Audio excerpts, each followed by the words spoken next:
Hi everyone, welcome to my another mini blog. সেদিন রাতে dinner complete করে আমরা বেরিয়ে পড়েছিলাম বেনারস যাওয়ার জন্য। স্টেশনে চলে এসেছি। দেখো আমরা চা খেতে খেতে ট্রেনও ঢুকে গেছে।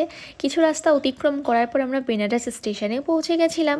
তারপর আমরা দুজন রুমে এসে ফ্রেশ হয়ে রেডি হয়ে বেরিয়ে পড়েছিলাম ঘুরতে যাওয়ার জন্য। দেখো আমরা ঘাটে চলে এসেছি। এই ঘাটটার নাম হচ্ছে শীতলা ঘাট। এখানে দেখছিলাম সবাই গঙ্গা মাকে পুজো দিচ্ছিল, স্নান করছিল। আর এখানে পাশেই কিন্তু ডালা কিনতে পাওয়া যায়, সেগুলো কিনে গঙ্গা মাকে পুজো দেওয়া যায়। ওখানে ঘুরে আমরা চলে এসেছিলাম লাঞ্চ করার জন্য। এখানে আমরা অর্ডার করেছিলাম গার্লিক বাটার নান আর পনির চিল্লি আর একটা থালি অর্ডার করেছিলাম। ওখানে আমরা লাঞ্চ করে দেখো আমরা ঘুরতে চলে এসেছি। এই ঘাটটার নাম হচ্ছে নমঘাট। ওখান থেকে আমরা অটো করে এসেছিলাম, অনেকক্ষণই টাইম লেগেছিল। দেখো নমঘাটটা ভীষণই সুন্দর, তোমরা সামনাসামনি না আসলে বুঝতে পারবে না।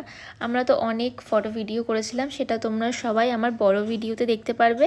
মিনি ব্লগে তো সবটা বলা সম্ভব না, কিভাবে যেতে হবে না হবে পুরো ডিটেলসে ওখানে সব দেওয়া থাকবে। সেখানে নমঘাট থেকে ঘুরে আমরা চলে এসেছিলাম সন্ধ্যাবেলা সন্ধে আরতি দেখার জন্য।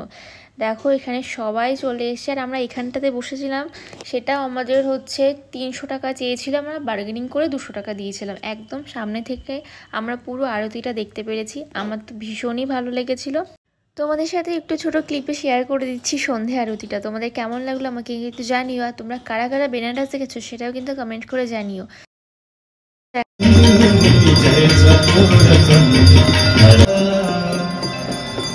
जो नर तुमको ध्याता, जो नर मैया